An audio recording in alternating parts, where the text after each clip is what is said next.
మౌనముగా ఉండుటకు, మాటలాడుటకు ప్రతిదానికి సమయము కలదు అని దేవుని వాక్యం చెబుతోంది. సర్వశక్తిగల ప్రభువా, వినయమనే మౌనమును నాకు నేర్పించుము, జ్ఞానమనే మౌనమును నాకు నేర్పించుము, ప్రేమ అనే మౌనమును నాకు నేర్పించుము, పరిపూర్ణత అనే మౌనమును నాకు నేర్పించుము, విశ్వాసమనే మౌనమును నాకు నేర్పించుము, మాటలు లేకుండా మాట్లాడగలిగే మౌనమును నాకు నేర్పించుము.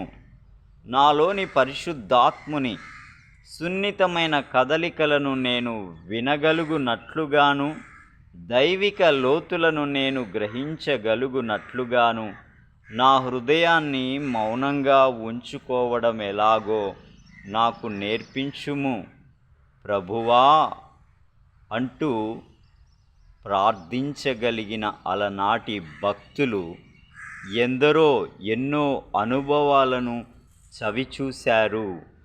అయితే అలాగు నీవును చేస్తే మంచిది మరి.